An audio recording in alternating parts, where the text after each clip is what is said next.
Programme night addition में हम आपको खुशामदीद कहते हैं। नाजरीन, आज का हम सवाल ये है कि अडयाला जेल में क़ैद इमरान खान ने हुकूमत या सिस्टम को मुआफ़ी देनी है या उनसे मुआफ़ी लेनी है।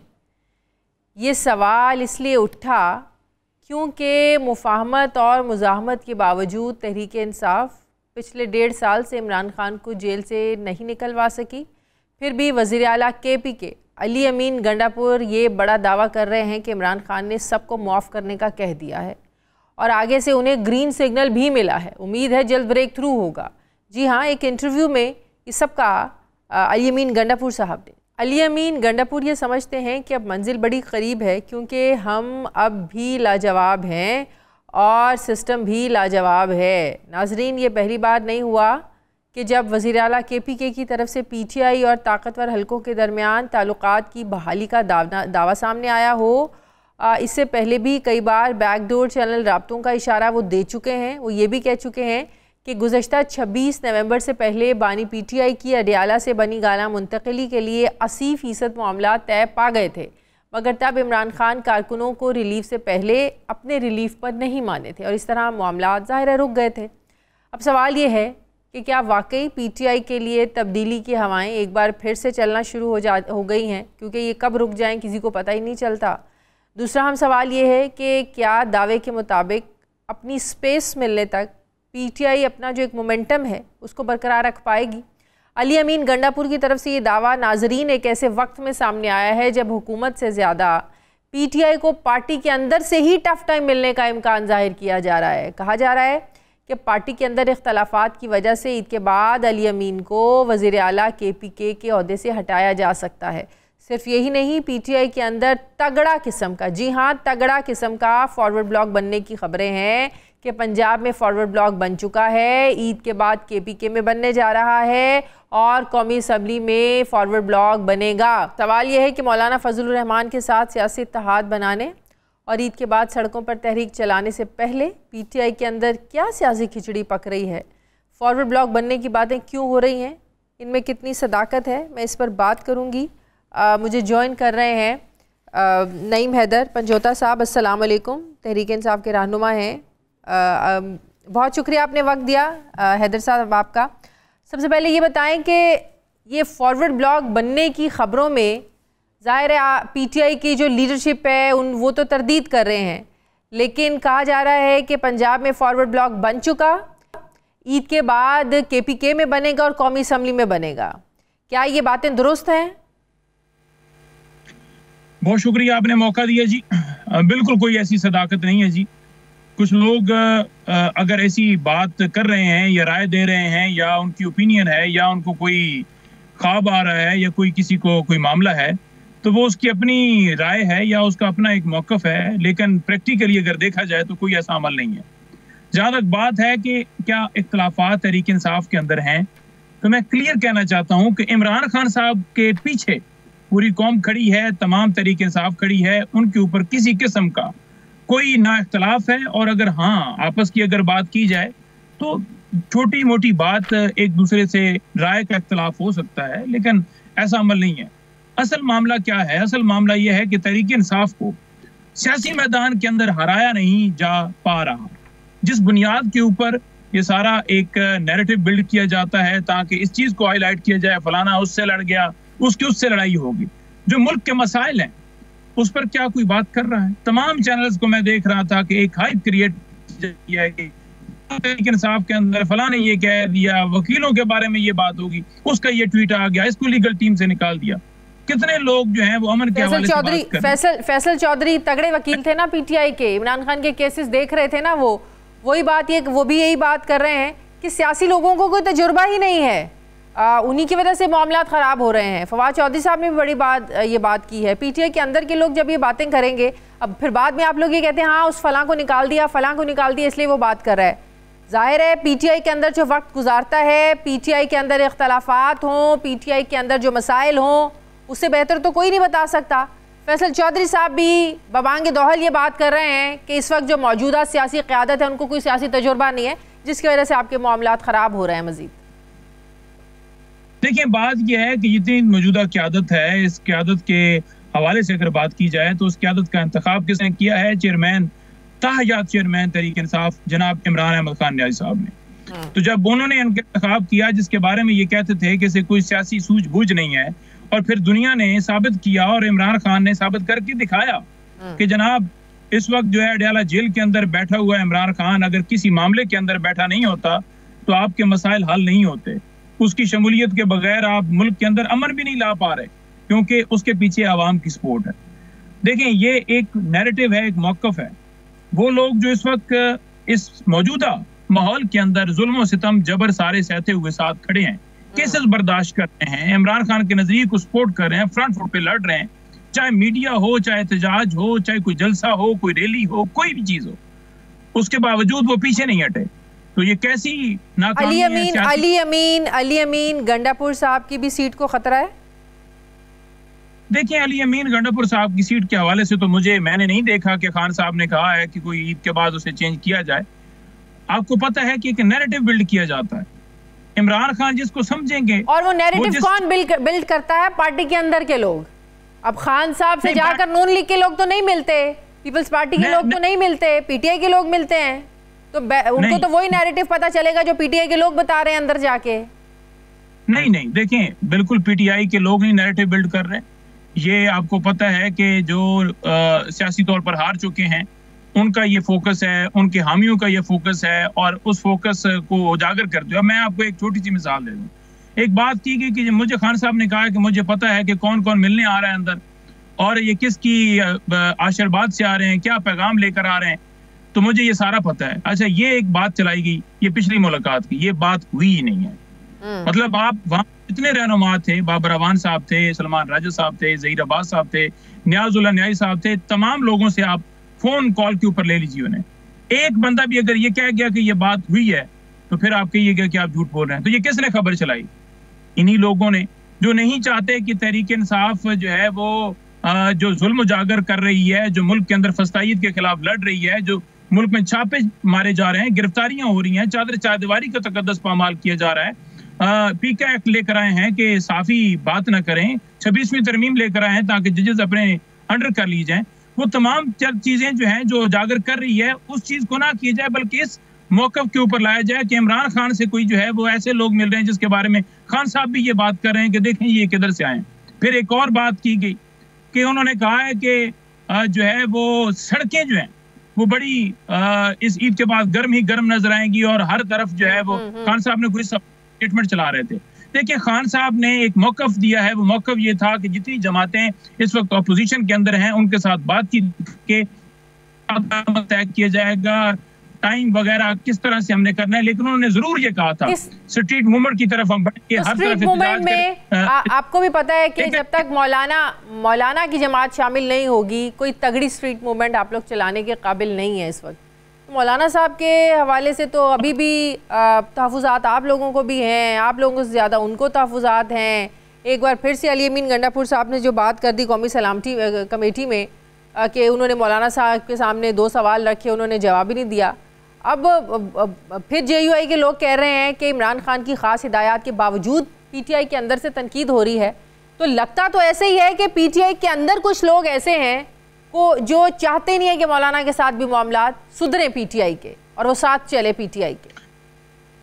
देखिए, इमरान खान साहब ने वाज़ेह मौक़िफ़ भेजा है कि मुल्क में कानून और आइन की बालादस्ती के लिए, अदारों की आज़ादी के लिए, जमहूरियत के लिए तमाम जमातों को दावत दीजिए, और जो जमात इसके अंदर शामिल होगी वो डेफिनेटली तारीख के अंदर एक अपना नाम लिखवाएगी, और जो नहीं शामिल होगी वो भी नाम लिखवाएगी। तो मैं ये समझता हूँ कि हमारी तरफ से दरवाजे जो हैं वो खुले हैं, और हम उनसे कह रहे हैं कि तमाम लोग आइए। अल्फाजों का चुनाव अच्छा नहीं है ना। पिछले दिनों ये भी कहा कि वो अगर मौलाना की जमात साथ देगी तो वो नहीं साथ देंगी तो तारीख उनको माफ़ नहीं करेगी। मतलब कि एक पार्टी की ज़रूरत है आप लोगों को, और आप फिर इस तरह के अल्फाजों का चुनाव करना, कौन चलेगा आप लोगों के साथ? देखिए, बात यह है कि इस वक्त मामला क्या है, इस वक्त मुल्क का मामला है, मुल्क को बचाने का मामला है। और ये बात अगर सादा लफ्जों में की जाए तो ये बात की जा रही थी कि इस मुल्क की खातिर आइए, जो मुल्क की खातिर नहीं। अब तहरीक इंसाफ इस मौक़िफ़ से पीछे हट जाती है कि मुल्क की परवाह नहीं है जी, चलने में जैसे चलता है और हम हेड्स अप करते हैं, तो क्या तारीख में लोग अच्छे लफ्जों से याद करेंगे? बल्कि नहीं, बुरे लफ्जों से याद करें। वो कहेंगे कि इतने लोगों ने कुर्बानियां दी और उसके बाद आप लेट गए। तो इसलिए हम ये कह रहे हैं कि जो भी इस मुल्क में कानून और आइन की बालादस्ती के लिए खड़ा होगा वो ज़रूर उसको दुनिया याद रखेगी। सही है। और ईद के बाद तहरीक जब आप लोगों ने चलानी है तो क्या मौलाना साहब साथ होंगे? 2 रोज़ तो रह गए। देखिए, मौलाना साहब के साथ हमारी तमाम लीडरशिप की, जिसकी तरफ से खान साहब को एक टास्क दिया गया है, वो तमाम लोग बात कर रहे हैं और इंशाअल्लाह ताला हमें तमाम तर उम्मीदें हैं कि तमाम जमातें जो हैं, जिस वक्त अपोजिशन का हिस्सा हैं, अपोजिशन में हैं, वो तमाम जमातें साथ दें। मौलाना साहब के साथ एंगेजमेंट जो है वो जारी है। जो उनके तहफ़्फ़ुज़ात हैं, पूरे कोशिश है हमारी कि उसको दूर किया जा सके। और अली अमीन गंडापुर साहब जो बात कर रहे हैं कि इमरान खान सबको माफ़ करने के लिए तैयार है, माफ़ी देने के लिए तैयार है, सबसे पहले मुझे एक बात बताएं, माफ़ी मांगी किसने? देखिए, बात यह है कि इस वक्त जो है माफ़ी, अगर हम हमेशा ये कहते रहे 9 मई का मलबा हमारे ऊपर डाला जाता रहा और बड़ा क्लियर मौक़िफ़ है कि 9 मई के सबसे बड़े बेनिफिशरी वो हैं जो उस वक्त इक़्तिदार में। तहरीक इंसाफ के ऊपर ये जवाज़ ढूंढा गया कि इस तरीके से उनके ऊपर क्रैक डाउन किया गया और वो आपने देखा, यानी खान साहब डिस्क्वालीफाई भी हो गए, जेल में भी चले गए, यके बाद दीगरे ईद से पहले सजाएं दे दी गई, उनकी अहलिया को जेल में डाला गया। वो बातें अपनी जगह, मुझे बताएं माफ़ी मांगी किसने है? देखिए, माफ़ी की अगर बात की जाए ना तो माफ़ी इमरान खान साहब हमेशा मौक़िफ़ रखते हैं कि मैं मुल्क की खातिर किसी भी से अगर बात करने की जो है वो बात खान साहब ने की थी ना, तो वो मुल्क की खातिर की थी। और अभी भी अगर बात की जाए, जो अली अमीन साहब बात कर रहे हैं कि माफ़ी जो है वो उन्होंने कहा है कि मैं बिल्कुल जो है वो किसी को नहीं, तो उनका बड़ा मौक़िफ़ क्लियर है। वो कह रहे हैं कि मैं कभी भी तो माफ़ी वो तब देंगे ना जब कोई माफ़ी मांगेगा। माफ़ी मांगी किसी ने तो खान साहब कैसे किसी को माफ़ी दे सकते हैं? कौन मांग रहा है खान साहब से माफ़ी? एस्टेब्लिशमेंट मांग रही है, नून लीग मांग रही है, पीपल्स पार्टी मांग रही है, मांग कौन रहा है? देखिए, बात यह है कि जो जुल्म किया गया, जो फस्तायत की गई, जो पाकिस्तान को यरगमाल बनाया गया, जो इदारे तबाह कर दिए गए, जो इदारों के अंदर डिफरेंस पैदा कर दिया गया, जो तहरीक इंसाफ के ऊपर जुल्म किया गया, जो सारी सूरत हाल आपके सामने। तो अगर इमरान खान साहब कह रहे हैं कि हम जो है वो इस मुल्क की खातिर जो है वो किसी एक नुक्ता नज़र पर अमन वाले मामले के ऊपर या फेयर इलेक्शन हो पाकिस्तान के अंदर या आगे बढ़ने के हवाले से, जैसे कि लास्ट भी आपने देखा कि मुज़ाकरात के हवाले से बात की गई थी, तो मुल्क की खातिर कर रहे हैं। अब उसमें जो कुछ हमारे साथ किया गया है, जाहिर बात है ना, हम बैठ रहे हैं तो मुल्की मसाइल के हवाले से बैठ रहे हैं, इस मुल्क की खातिर। आप लोग अपनी जरूरत के लिए बैठ रहे हैं क्योंकि आप लोग चाहते हैं इमरान खान बाहर आए, क्योंकि आप लोग चाहते हैं कि पीटीआई के और जो लोग हैं वो बाहर आए, क्योंकि आप लोग चाहते हैं कि आप लोगों को पॉलिटिकल स्पेस मिले। आप लोग अपनी जरूरत के लिए बैठ रहे हैं। 2 रोजा कौमी कॉन्फ्रेंस में इतना तो किसी ने कहा नहीं, कैटेगोरिकली रोक दिया गया। जब पीटीआई के लोग इमरान खान की रिहाई के लिए, दूसरे लोगों की रिहाई के लिए बात करना चाह रहे थे, तो इजाजत ही नहीं मिली कि पीटीआई के इमरान खान की रिहाई के लिए बात हो। तो मसला है आप लोगों की अपनी स्पेस का, मसला है आप लोगों की अपनी जरूरत का।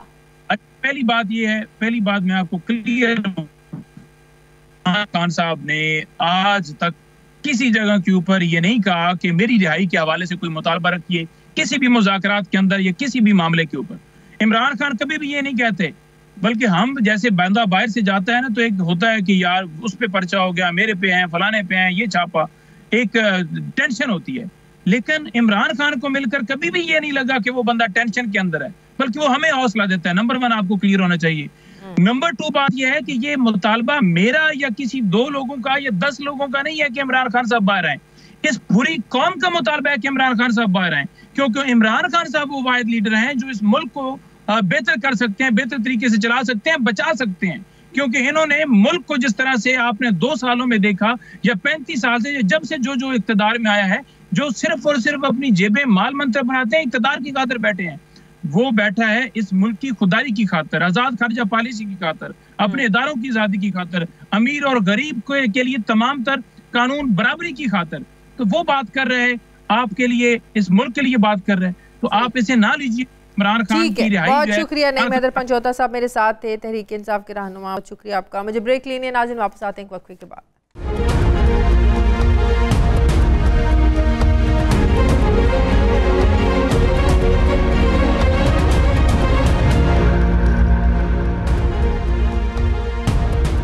ब्रेक के बाद एक बार फिर से आपको खुशामदीद कहते हैं नाज़रीन। बलूचिस्तान में दूसरे सूबों की निस्बत तरक्याती इंफ्रास्ट्रक्चर कम है, एजुकेशन और सेहत की सहूलियात भी ज़रूरत से बहुत कम हैं।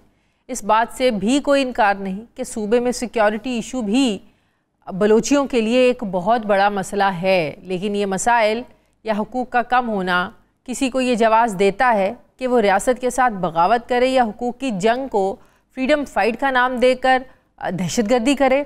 बलूचिस्तान में दहशतगर्द तंजीम BLA यानी बलोच लिबरेशन आर्मी ने जाफर एक्सप्रेस को हाईजैक करके इंतहा कर दी और अब सिक्योरिटी इदारों के साथ साथ सियासी ईवान में उनके सद्देबाब करने में जो है वो अब कोशिशें हो रही हैं। पिछले साल BLA ने 1600 अफराद की जानें लीं, जिनमें 100 बलोची भी थे। अफसोसनाक बात यह है कि बलूचिस्तान में हमेशा दहशतगर्दों की कार्रवाइयों को महरूमी का जवाज़ बनाया जाता है और कहा जाता है कि हम तो महरूम हैं। बलूचिस्तान में कोयटा से पेशावर जाने वाली जाफर एक्सप्रेस को यरगमाल बनाया गया, 31 लोगों को कत्ल कर दिया जाता है और जवाब दिया जाता है कि हम तो महरूम हैं। बलूचिस्तान में दहशतगर्द रेलवे लाइन को उड़ा देते हैं, बसों को रोक कर शनाख्ती कार्ड चेक करके मुसाफिरों के गले काटते हैं और जवाब देते हैं कि हम तो महरूम हैं। बलूचिस्तान की तरक्की की दौड़ में पीछे रहने का शिकवा ये भी है कि मगर सड़कें बनाने वाले मजदूरों और कुएं खोदने वालों को तरक्याती काम भी नहीं करने दिया जाता और जवाज़ दिया जाता है कि हम तो महरूम हैं। बलूचिस्तान में मिसिंग पर्सनस का मसला ज़रूर है, मगर लापता अफराद के लवाहिकीन हस्पताल के मुर्दा खाना से ज़बरदस्ती ट्रेन हाईजैक करने में मुलव्विस दहशतगर्दों की लाशें उठाकर ले जाते हैं और जवाब देते हैं कि हम महरूम हैं। उधर बलूचिस्तान में दहशतगर्द मेडिकल कॉलेज स्कूल जला रहे हैं, मगर पंजाब, KP और सिंध के तालीमी इदारों में हमारे बलूचिस बहन भाई वज़ाइफ पर असल मेरिट से भी कम नंबरों पर डिग्रियां हासिल कर रहे हैं और फिर भी ये जवाब दिया जाता है कि हम तो महरूम हैं। हर साल पार्टी बदलने वाले बलोच सरदारों की सियासी रस्साकशी बलूचिस्तान को आगे बढ़ने नहीं देती है। उनका गिरबान पकड़ने के बजाय जवाब दिया जाता है कि हम तो महरूम हैं। नाज़रीन, वक्त आ गया है कि ये वाज़े करें और फ़र्क किया जाए कि BLA की दहशतगर्दी एहसास महरूमी नहीं है, ये इंतशार है, ये फसाद है, ये दहशतगर्दी है। ये पंजाबी, सिंधी, कश्मीरी, पख्तूनों से नफ़रत नहीं बल्कि अहले बलूचिस्तान के साथ भी नफ़रत है। बलोच अवाम की खुशहाली और सुकून की दुश्मन है। इसी पर मैं बात करूँगी। मुझे अली गौहर बलोच साहब मुस्लिम लीग नून के रहनुमा ज्वाइन करें। अस्सलाम वालेकुम, बहुत बहुत शुक्रिया अली गौहर साहब आपका।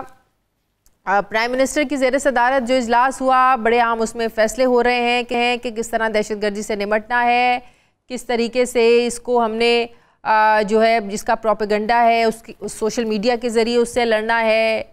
TV और ड्रामे ऐसे मौज़ूआत पर बनेंगे जिससे जो दहशतगर्दों का जो एक बयानिया है, इसको काटना है, इसको मारना है, मुल्क की असल जो शक्ल है या मकसद है उसको हमने हाईलाइट करना है।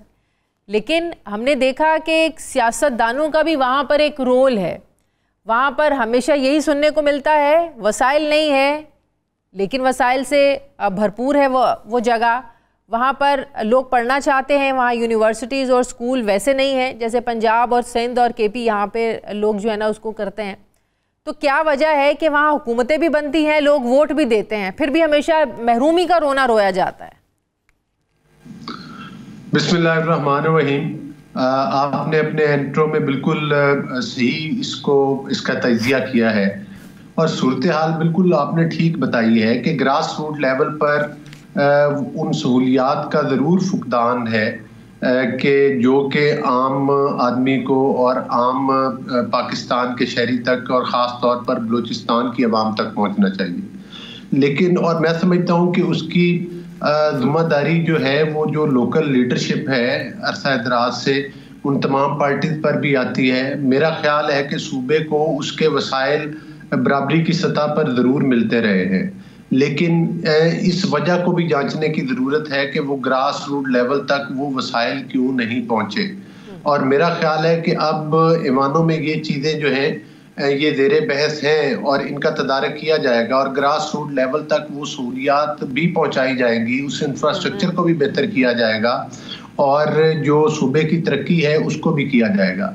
लेकिन इसके साथ साथ जो दीगर अवामिल हैं उनको हम नज़रअंदाज नहीं कर सकते। जिस तरह से कि बलूचिस्तान की सरजमीन जो है वो कुदरत के बेशुमार ख़जाने जो हैं वो उस सरजमीन के नीचे है और उस पर जो हमारे मुखालिफ और जो हमारी दुश्मन ताकतें हैं उनके ऊपर भी नजरें हैं और वो उसके लिए मकामी लोगों को इस्तेमाल करते हैं और बाहर से। लेकिन क्या वजह है कि आज तक इसका सद्देबाब नहीं हो सका? नून लीग भी अरसा दराज इक़्तिदार में रही, पीपल्स पार्टी, सब ने बारी बारी हुकूमतें की, बलूचिस्तान का मसला वहीं का वहीं खड़ा है। देखिए, बलूचिस्तान में ज़्यादातर तो वहाँ की जो लोकल क़यादत थी वो मेरा ख्याल है कि वो वहाँ पर रही, और वहाँ पर एक कबायली निज़ाम भी है, सरदारी निज़ाम भी है। और जाहिर है कि आपने देखा कि जिस तरह से उन ताकतों ने और वहाँ के जो ख़ारजी अवामिल थे उन्होंने जिस तरह से वहाँ पर इंतशार फैलाया और अरसा दराज से वो उसको बलूचिस्तान को टारगेट करते रहे, वो चीज़ें इंतहाई अहमियत की हामिल हैं कि उनका तदारक किस तरह से किया जा सकता है। मौजूदा हुकूमत ने इस सिलसिला में आपने देखा है कि इंतहाई संजीदगी का मुजाहरा किया है, और ख़ास तौर पर जिस तरह से जाफर एक्सप्रेस वाला वाक़या हुआ, और इससे पहले भी काफ़ी वाक़यात हो चुके हैं, और अभी भी ख़ास तौर पर जो हमारे जितने भी मुसल्लह अफवाज हैं और हमारी रियासती मशीनरी है और हमारी जो हुकूमतें हैं वो इस चीज़ को फोकस किए हुए हैं। मेरा ख्याल है कि इस मेहनत के बाद जो है वो ज़रूर इंशाल्लाह रंग लाएगी और काफ़ी हद तक अमन होगा। लेकिन यहाँ पर काबिल ज़िक्र वो भी बात है, जब आपने देखा कि जब पिछली हुकूमत थी पीटीआई के अदवार में दहशतगर्दों को रिहा किया गया, उनकी आबादकारी की गई, और उससे पहले जो 2013 में जब नवाज शरीफ साहब ने चागी के मकाम पर धमाके किए थे, तो उस टेन्योर के अंदर 95% दहशतगर्दी का खात्मा हो चुका था। लेकिन इस एक्सरसाइज के बाद आपने देखा कि पाकिस्तान में एक दहशतगर्दी का भौचाल आया है, और जाहिर है कि अब उसको समेटने के लिए जो एफर्ट्स हो रही हैं वो इंशाअल्लाह ताला मुस्तकबिल करीब में वज़ीर-ए-आज़म साहब तो सबको साथ लेकर चलने की बात कर रहे हैं, वो एक मुतफ़िक़ा बयानिए की बात कर रहे हैं, लेकिन तलाल चौधरी साहब जैसे जो लोग हैं वो लगता है कि वो नहीं चाहते कि सब लोग मिलकर इसमें अपना रोल प्ले करें। वो कहते हैं कि दहशतगर्दी बॉर्डर से नहीं हो रही है, ये वहाँ से लोगों को लाकर रेड कारपेट बिछाकर यहाँ पर लोगों को जो है ना दहशतगर्दों को बसाया गया है। साथ ही उन्होंने एक और बड़ी बात की, 2015 से कहते हैं 2025 तक कोई एक पीटीआई का लीडर बता दें जो किसी दहशतगर्द हमले में मारा गया हो। क्या इस नाजुक वक्त में इस तरह की बातें ज़ेब देती हैं? क्या नून लीग ये चाहती है कि अगर दूसरी जमातों के लोगों को निशाना बनाया गया तो उसमें पीटीआई के लोग भी मरने चाहिए? क्योंकि 2015 से 25 तक कोई पीटीआई का कोई लीडर मरा नहीं है तो ज़रूरी हो गया कि वो भी मरे, और वो कैटेगोरिकली कह रहे हैं कि बॉर्डर पार करके कोई नहीं आता दहशतगर्द। यहाँ पर लाके रेड कारपेट बिछाया गया और उनको बुलाया गया, तो ये कैसी बातें कर रहे हैं नून लीग के अंदर से लोग? देखिए, कुछ ऐसे हकायक हैं कि जिनको हम नज़रअंदाज नहीं कर सकते। हाँ, अल्फाज का चुनाव ज़रूर बेहतर होना चाहिए, मैं आपकी बात से इत्तेफाक करता हूँ, लेकिन यहाँ पर जो हकायक हैं उनको तो हम मसख नहीं कर सकते। हकीकत ये है कि जिस तरह से मैंने पहले जिक्र किया कि दहशतगर्दों के लिए एक ख़ास हमदर्दी का बयानिया तो हमेशा से पीटीआई की तरफ से आया है, और अभी भी देख लें जो जाफर एक्सप्रेस का वाक़या हुआ, उस वाक़े में जो इंडिया का जो मीडिया बोल रहा था और जो हमारा मुखालिफ मीडिया ज़बान इस्तेमाल कर रहा था, जब हम डिजिटल दहशतगर्दी की बात करते हैं तो जो बयानिया उनका था उसको एक ख़ास मकतबा फ़िक्र की तरफ से जो है वो इंडोर्स किया जा रहा था एक पार्टी की तरफ से, और उस बयानिए की हाँ के साथ हाँ मिलाई जा रही थी। ये तमाम मामलात जो हैं ये बड़े अफसोसनाक हैं, और ख़ास तौर पर आपने देखा कि एक 9 मई जैसे वाक़यात पाकिस्तान में होते हैं। आज तक पाकिस्तान की तारीख में दीगर political party PMLN, people's party, JUI, तमाम पार्टीज ने अपने अदवार में जमहूरियत के लिए बड़ी कोशिशें की और उसका खमियाजा भुगता है। अपनी हुकूमतें तुलवाई, कैदोबंद की सूरतें बर्दाश्त की, लीडरशिप जो है वो झूठे मुकदमात में जेलों में बंद रहे। हमने शख्सियात के ऊपर तनकीद जरूर की, लेकिन पाकिस्तान के इदारों के ऊपर ना चढ़ाई की, ना पाकिस्तान के इदारों के बारे में कोई गलत ज़बान इस्तेमाल की। मैं समझता हूँ मिनासुल कौम ये हमारी जिम्मेदारी है कि जब हमारी अफवाज जो है बड़ी बड़ी कुर्बानियां देते हैं, शहादतें देते हैं, तो उनका हमारी moral support, political moral support जो है वो उनके शाना बशाना होनी चाहिए और उनके साथ होनी चाहिए। लेकिन ये हमारा अलमिया है कि एक तरफ 9 मई के वाक़यात करने वाले लोग उससे पीछे चले जाएं तो 13 के धरने देखे तो PTV के ऊपर हमला, सुप्रीम कोर्ट के इर्द गिर्द कब्रों का खोदे जाना, असम्बली के जंगलों को तोड़ देना, ये भी वो तमाम हकायक है। और बेशुमार औकात में लॉकडाउन की बात करनी, हमारी तारीख में एक और सुप्रीम कोर्ट पर हमला किया गया, वो भी ऐड कर लें। जी देखें, मैं ये कहता हूं कि अगर वो एक आध वाकया पेश आया तो उसके ऊपर उस वक्त भी हमारी लीडरशिप ने जो है वो मादरत की। कुछ भी जस्टिफाइड नहीं है उस हमले की बुनियाद पर जो पीटीआई ने बाद में किया। वो भी जस्टिफाइड नहीं है, जो नून लीग ने किया वो भी जस्टिफाइड नहीं है। बस मैं तो सिर्फ ऐड करने की बात कर रही थी कि तारीख में सब कुछ शामिल करें। आप किसी एक आध वाक़े को बेशुमार वाक़यात के साथ कंपैरिजन नहीं कर सकते। आप जब मुल्क के ग्रीन बेल्ट्स के अंदर, वफाक के अंदर आग लगा देंगे, जब आप एक सूबाई हुकूमत जो कि KPK में इनकी है उसके तमाम वसाइल इस्तेमाल करते हुए वफाक के ऊपर बार बार यलगार करेंगे और कील वाली लाठियां लेकर आएंगे और दहशत गर्दों के ऐसा समा पैदा कर देंगे, तो इसका मतलब है कि 9 मई के वाक़यात से भी इन्होंने सीखा नहीं है। हाँ, अलबत्ता अब इसके हल की तरफ आते हैं। जिस तरह से कि हार्ट स्टेट का एक बयानिया जो है वो सामने आया है, मैं समझता हूँ कि ये बिल्कुल ठीक है। हमारी जीरो टॉलरेंस होनी चाहिए बासियत रियासत और बासियत मनासुल कौम।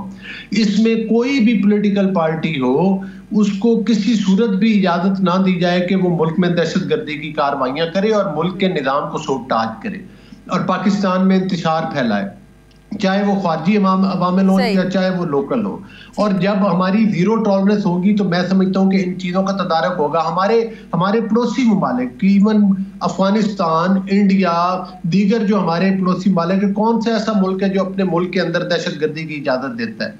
कौन सा ऐसा मुल्क है जो इनको, और मैं तो समझता हूँ कि ये भी अफसोसनाक बात है कि एक तरफ 9 मई के वाक़यात करने वाले लोग हैं, दूसरी तरफ उनको सिक्योरिटी मीटिंग्स के अंदर बुलाया जाता है। तो हमें ये लाइन ड्रॉ करनी होगी कम अज कम। जो इस किस्म के वाक़यात में मुलव्वस लोग हैं उनको कोई हक तो आप चाह रहे हैं, तो आप ये कह रहे हैं कि अली अमीन गंडापुर जैसे जो लोग हैं, भले वो KPK के वज़ीर आला हैं, उनको सिक्योरिटी मीटिंग्स में नहीं बुलाना चाहिए। तो ये कोई आप इस पे कोई चाहेंगे कि प्राइम मिनिस्टर साहब को रिक्वेस्ट करें या कि वो ना आए, या आर्मी चीफ से कहें कि ऐसे लोगों को ना बुलाया जाए क्योंकि 9 मई में ये लोग मुलव्वस हैं? तो ये PTI आप लोग फिर इसमें कोई इनिशिएटिव लेंगे? देखें बिल्कुल आपने बिल्कुल बजा कहा। मेरा मौक़िफ़ ये है कि कोई अली अमीन गंडापुर हो या अली गौहर हो या कोई भी हो, जो रियासत के खिलाफ हथियार उठाएगा, रियासत को वहां पर बिल्कुल लाइन ड्रा करनी चाहिए और वहां पर जीरो टॉलरेंस होनी चाहिए। किसी को ये हक नहीं है कि जिस रियासत की वजह से, ये बयानिया किस पार्टी का है कि खान है तो पाकिस्तान है, तो ये तो मतलब है कि ये आज तक नून लीग, पीपल्स पार्टी, JUI की तरफ से क्या इस किस्म के बयानिए आए हैं?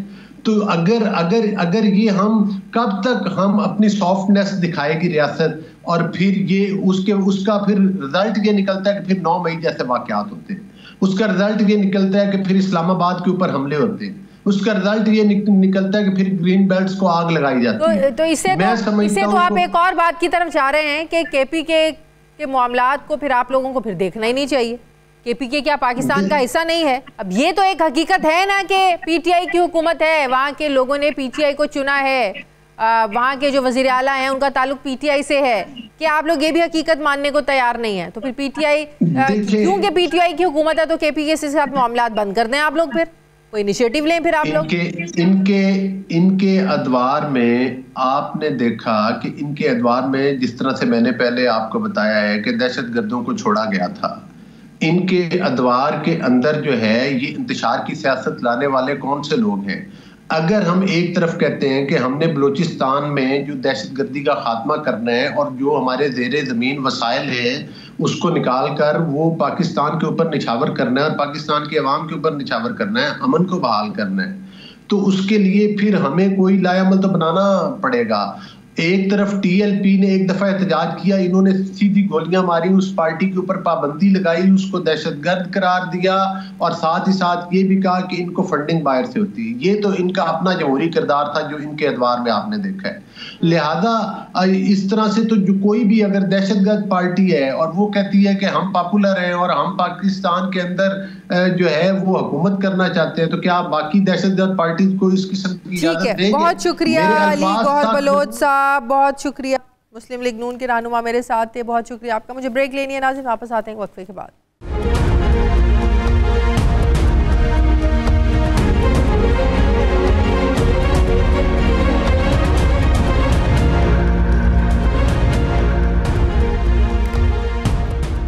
ब्रेक के बाद एक बार फिर से आपको खुशामदीद कहते हैं नाजरीन। दावा ये है कि हम कोई ग़ुलाम नहीं, आज़ाद हैं, ख़ुद मुख्तार हैं, लेकिन हालत यह है कि आवाम को 1 रुपए का रिलीफ भी देने से पहले हुकूमत को IMF से पूछना पड़ता है कि बता तेरी रज़ा क्या है, कल ये खबर आई कि IMF ने पाकिस्तान को बिजली की कीमत में ₹1 फ़ी यूनिट कम करने की मंजूरी दे दी।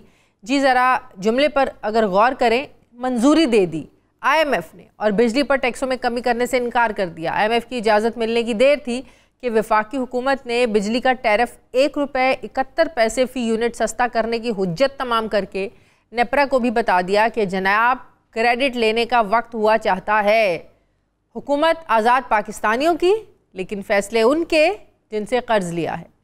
IMF जैसे हमारी पॉलिसियों को देखता है, दबाव डालता है, तब्दील कराता है, ऐसे ये भी लगता है कि हमारे सिर्फ मुआशी ही नहीं बल्कि गवर्नेंस के फ़ैसले भी IMF ही के हाथ में हैं। सवाल उठ रहे हैं कि IMF का काम सिर्फ मॉनिटर करना था, लेकिन यहाँ तो बात अप्रूवल और रिफ्यूज़ल तक पहुँच चुकी है। ये सवाल इसलिए उठा क्योंकि 2 हफ्ते पहले तक तवक्को की जा रही थी कि आलमी मंडी में तेल की जो कीमतें गिरी, उससे पाकिस्तान में भी पेट्रोलियम मसनूआत की कीमतें लगभग ₹15 तक कम होंगी।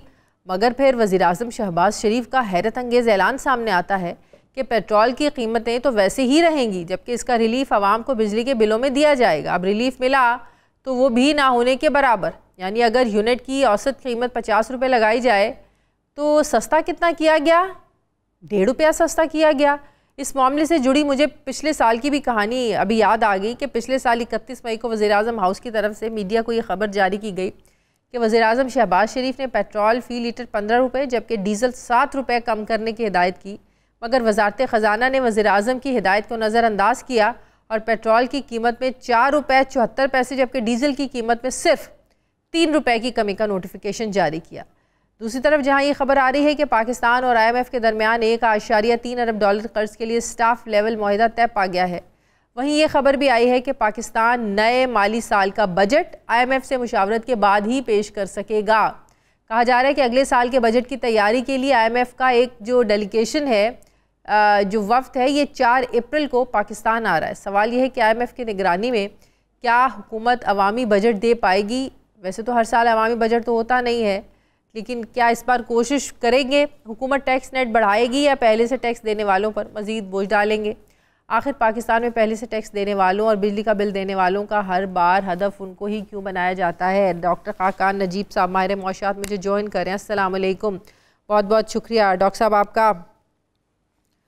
डॉक्टर साहब, क्या आप इस बात से अग्री करते हैं कि वाकई कहते हैं ना फूंक फूंक कर कदम रखना? अब मौशी हालत ये है कि IMF की चीज़ों को मद्देनज़र रखते हुए हमें फूंक फूंक कर तो चलते ही हैं, उनसे पूछे बगैर ₹1-1.5 का रिलीफ देने की भी हमारी औकात नहीं है। बिस्मिल्लाहिर्रहमानिर्रहीम। शाजी साहब, बात इस तरह से है कि जब आप IMF के साथ प्रोग्राम में इंगेज्ड होते हैं तो जो मालियाती खसारा, यानी कि जो पाकिस्तान की हुकूमत कमाती है और खर्च करती है, जो एक्सटर्नल का खसारा, और तीसरा जो एनर्जी, ये स्पेशल है पाकिस्तान के केस में कि जो एनर्जी है वो एक पूरी तरह रोप इन कर लिया जाता है प्रोग्राम में, बिकॉज एनर्जी के खसारे बहुत ज़्यादा हैं। आप भी जानती हैं 2400 अरब तो inter corporate circular debt power का है, इतना ही तकरीबन गैस का है। सो आप कोई भी जो तब्दीलियां करने जाएं, आपको फंड का जो मॉडलिंग हुई है, जो फ्रेमवर्क बना हुआ है, जो नंबर्स तय हुए हैं, उसके साथ रहना है। इसलिए अभी जो सिर्फ एग्री हुआ in terms of price pass through वो यही है कि जो आपने कैप्टिव पावर पर ₹791 पर MMBTU की एक लेवी लगाई है, उसमें से जो आप कमाएंगे वो आप ₹1 प्लस के इसमें आप पास ऑन कर सकते हैं बिजली की कीमत में। ये है इस वक्त की सूरत हाल जिसकी एग्रीमेंट हुई है। जो आपने बाकी चीज़ों का जिक्र किया, ये भी मैं कौम के सामने रख देता हूँ। इस पे ज़रूर बातचीत जारी है। क्या बातचीत जारी है कि क्या ₹10 जो हमने लगाए हैं PDL की मद में, इससे मैं आपको अमाउंट बता दूं कि 200 अरब रुपया आपको सालाना की बुनियाद पर आएगा। आप ₹1.5 के करीब, ₹1.25 के करीब बिजली की कीमत इस मद में भी कम कर सकते हैं अगर आप इसको यूज़ करना चाहें। फिर IPP के साथ जो कुछ अगर मुआहदे जो आपने 94 और 2002 की पॉलिसी में रीथिंक किए हैं, उसमें से भी आप कुछ कमी कर सकते हैं, इसका भी अमाउंट बताया जा सकता है। फिर कुछ आप फाइनेंशियल री इंजीनियरिंग कर रहे हैं। इसका क्या मतलब है? इसका मतलब है 1250 अरब का नया कर्जा लेकर जो पुराने कर्जे हैं वो उतार रहे हैं, पर उसमें एक एडवांटेज है। कर्जा उतारने के लिए कर्जा लेना पड़ रहा है, ये हालत है हमारी। जी जी जी, इस सिर्फ इसलिए कि वो शायद आपको कम निर्ख पे मिल जाए बिकॉज इंटरेस्ट रेट नीचे आ गए। तो ये सब कुछ इस वक्त फंड के साथ हो रहा है। पर जो आपने पहली बात की है ना शाज़िया साहिबा, ये अब मुल्क के लिए एक कलीदी गुफ्तगू है। वो ये है कि क्या आप अपनी फ्रीडम और सॉवरेंटी वापस लेना चाहते हैं? एक मतलब आपने 24वां प्रोग्राम IMF के साथ किया है और मतलब आप आज तक 77 साल में ICU के डॉक्टर के पास 24 बार गए हैं। तो उसने आपकी सॉवरेंटी जो है, जो फ्रीडम है, जो फ्रीडम ऑफ स्पेस है टू ऑपरेट, जो आप जिसका जिक्र कर रही थी, वो आपकी जो है वो कम कर दी गई है क्योंकि आपने मुल्क को ऐसे चलाया है। तो ये आपको एक वक्त और स्पेस मिल गया है। ये याद रखिए कि IMF का प्रोग्राम या IMF की एंगेजमेंट जो है वो आपके जो फंडामेंटल इश्यूज हैं उसको ठीक नहीं कर देगा, पर वक्त और स्पेस जरूर देगा। लेकिन क्या ये भी जरूरी है कि IMF ने मॉनिटरिंग के साथ साथ डायरेक्शंस भी देनी है? क्योंकि जब आप कर्जा देते हैं तो आपने मॉनिटरिंग करनी है ना कि क्या ऐसे इकदामात हैं कि हमारा पैसा हमें वापस जाएगा और ये राइट प्लेस पे खर्च हो रहा है। तो उसके लिए आप डायरेक्शंस भी IMF देना IMF का काम है।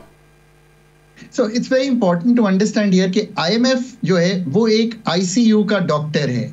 अब आप जब ICU के डॉक्टर के पास जाते हैं वो तशखीस भी करता है, यानी कि डायग्नोस्टिक भी रन करता है आप पे, वो सारे MRI भी देखता है, CT स्कैन भी देखता है, एक्सरेज भी देखता है। उसके बाद वो कहता है कि आपने कौन सी दवाई खानी है, आपने कितनी एक्सरसाइज करनी है। इसी तरह IMF आपको ये बताता है कि कितना टैक्स आपने इजरा करना है, कितने एक्सपेंडिचर को कट करना है, मालियाती खसारे को किस तरह कम करना है, निर्खों में कैसे तब्दीली करनी है ताकि जो डेट का बिल्डअप है वो कम हो जाए। फिर एक्सटर्नल सेक्टर पे आपको वो ये बताता है कि आपने इकोनॉमी को अभी भी, जिस तरह मैं कहता हूं कि आप एक रिस्ट्रिक्टिव मॉनेटरी पॉलिसी में, आसान लफ्जों में यह है कि आप 12% इसलिए पॉलिसी रेट हायर रखे हुए हैं कि आपकी इकोनॉमी स्लो ही रहे। और वो आपने देख लिया कि आपने पहले 6 माह में सिर्फ 1.5% ग्रोथ की है। सो आपने इकोनॉमी को कदरे स्लो किया हुआ है। आप कह तो रही हैं हम 3.6% करना चाहते थे। मेरा नहीं ख्याल कि मुल्क इस साल 2.5% से ऊपर कोई ग्रोथ का फिगर जो है वो टेस्ट कर पाएगा, स्पेशली कंसिडरिंग के एग्रीकल्चर जो है वो भी स्लो है। आपकी कॉटन क्रॉप भी कम है, आपकी वीट क्रॉप नियर एक्सपेक्टेशन है, ऑन द लोअर साइड है, शुगर केन भी स्लो है। ये है एक ओवरऑल जायजा। मैं बार बार कहता हूं कौम ने भी और मुल्क की जो पॉलिसी मेकर्स हैं उन्होंने भी पॉलिटिकल कैपिटल भी, सोशल कैपिटल भी अपना सारा इन्वेस्ट किया है। आपने इतना क्या किया? आपने 1400 अरब के नए टैक्सेस लोगों पर लगाए तो आपने प्रोग्राम सिक्योर किया। आपने 8 गुना गैस की कीमत तब्दील की, आपने प्रोग्राम सिक्योर किया। आपने बिजली की कीमतों फास्ट सिक्योर किया। आपने 70 रुपए का PDL लगाया, आपने प्रोग्राम सिक्योर किया। लेकिन क्या ये सब कुछ क्या ये भी कंपल्सरी नहीं था कि दुनिया में अगर पेट्रोल की कीमतें, डीजल की कीमतें गिर रही हैं तो पाकिस्तान में भी ज़ाहिर है इसका रिलीफ तो मिलना चाहिए ना? आपने रिलीफ क्या बिजली में दे दिया 1.5 रुपए, तो वो जो 15 रुपए रिलीफ बनता था वो पैसा कहाँ गया? शाज़िया साहबा, I actually tend to fall on your side. I think कि अगर पेट्रोल में, डीजल में, केरोसिन में, अगर आपको और लाइट्स डीजल में बन रहा था 10 से 15 रुपए तो आपको पास थ्रू कर देना चाहिए था। अगर उसको आप यूज करना चाहते हैं एज अ क्रॉस सब्सिडी कि मैंने 17 अरब जो महाना कमाया वो 1-1.5 रुपया बिजली में दे दिया, ये अब अथॉरिटीज का फैसला है। तो हम उस चीज को रिस्पेक्ट करते हैं और ये उम्मीद करते हैं कि they have thought it through कि ये बेहतर चीज है। सिर्फ मैं इसलिए कहता हूं कि ये नहीं करना चाहिए कि अगर तेल की कीमत कल बढ़ जाती है फॉर एग्जाम्पल, तो बढ़ फौरन जाएगी, हुई है वो बढ़ जाएगी, तो फिर आपको वो भी प्राइस पास थ्रू करना पड़ेगा। देखिए, मैं इसमें एक इंपॉर्टेंट बात ये सामने रखता हूं कि हमें एज अ मनहासुल कौम ये सोचना है कि क्या हम ये शॉर्ट टर्म रिलीफ्स के बारे में सोचें प्राइसेस पे, या हम सोचें कि हम वाकई ही कैसे एक competitive, efficient, delivering good service, energy sector, वो पॉलिसियां, ये ना हो कि हम आज सोलर पॉलिसी में तब्दीली का ऐलान करें और कल हमें उसको फिर नजरसानी के लिए लेकर जाना पड़े। वो क्या तब्दीलियां हैं एनर्जी सेक्टर में, पॉलिसी लेवल पर, रेगुलेटरी लेवल पर, प्राइवेटाइजेशन पर, वो क्या चीजें हैं ऐसी इस वक्त और ठीक है। बहुत शुक्रिया डॉक्टर खाकान नजीब साहब, बहुत शुक्रिया आपका, आपने वक्त दिया। नाज़रीन, मुझे ब्रेक लेनी है, वापस आते हैं छोटे से वक्फे के बाद।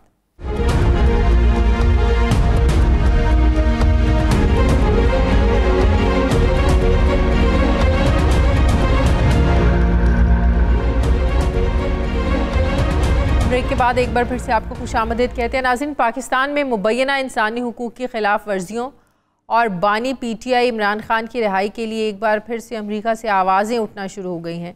रिपब्लिकन रहनुमा और डेमोक्रेटिक रहनुमा जेम्स वेर्नी पेंटा ने अमरीकी कांग्रेस में पाकिस्तान डेमोक्रेसी एक्ट के उन्वान से एक बिल पेश किया है। इस बिल में अमरीकी इंतज़ामिया से मुतालबा किया गया है कि ऐसी मखसूस शख्सियात पर पाबंदी लगाई जाए जो पाकिस्तान में सियासी हरीफों को कैद करने और उनके ख़िलाफ़ कार्रवाइयों में मुलव्वस हैं। ये भी मुतालबा किया गया है कि वीज़े पर पाबंदी के ज़रिए पाकिस्तान पर यह दबाव डाला जाए, ये प्रेशर डाला जाए ताकि पाकिस्तान में जमहूरियत की बहाली और इमरान खान की रिहाई मुमकिन हो सके।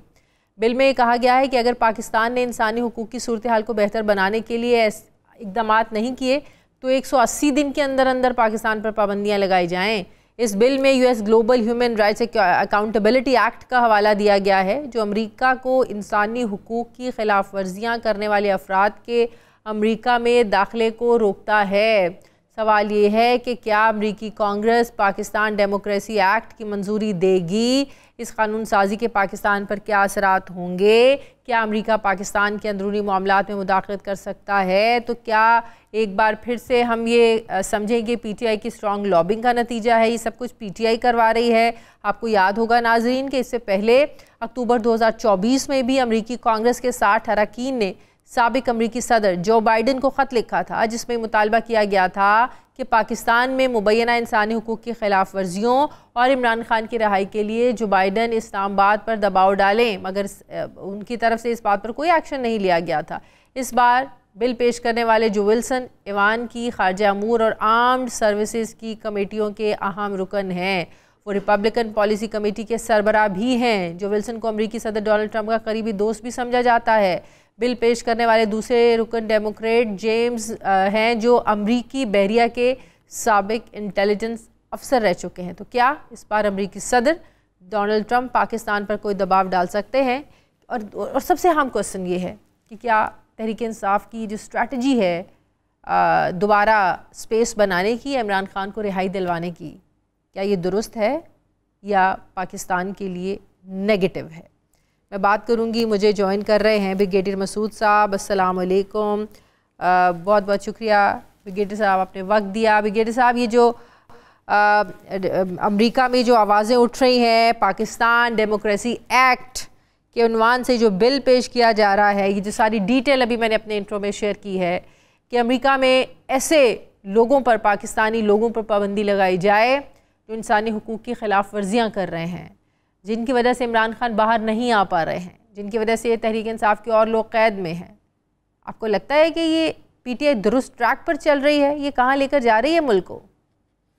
मेरा ख्याल में ये मुमकिन नहीं है। देखिए, लास्ट ईयर में हमने देखा था जिसमें कांग्रेस ने एक वहाँ पर रेजोल्यूशन पास की थी। मेरा ख्याल में it will be interference into the internal affairs of Pakistan, जहाँ पे देखें कि जब उनका रिलीजियस कमीशन रिकमेंड कर रहा है कि इराक के अगेंस्ट वहाँ पे सैंक्शंस लगने चाहिए, इंडिविजुअल्स के नाम ले, उधर तो वहाँ पे कोई एक्शन नहीं होगा, तो पाकिस्तान स्पेसिफिक कैसे हो सकता है? देखिए, ये डिसीजन ऐसे कांग्रेस वाले, सॉरी मैं आपको इंटरप्ट कर रही हूँ, जिस अमेरिका को पैलेस्टीन में कश्मीर में इंसानी हुकूक की खिलाफ वर्जियाँ नज़र नहीं आ रही, वो पूरे कश्मीर की और फ़लस्तीन की इंसानी हुकूक की खिलाफ वर्जियाँ छोड़कर इतना टाइम है डोनाल्ड ट्रंप के पास, वो ये देखें कि तहरीक इंसाफ के साथ कितनी उनकी इंसानी हुकूक की खिलाफ वर्जियाँ हो रही हैं, वो ये देखें। नहीं, आप पीछे भी देखें कि उनके जो स्टेट डिपार्टमेंट की, वाइट हाउस की जो स्पोक्स पर्सन है, उन्होंने कई दफ़ा कहा था, उन्होंने कमेंट नहीं किया था, और मेरे ख्याल में उनके पास इतनी नहीं है कि प्रायोरिटीज में कि वो इस तरह की चीज़ों में इन्वॉल्व हों। और फिर देखें, उन्हें इनपुट लेना है, CIA से लेना है, सेंटकॉम से लेना है,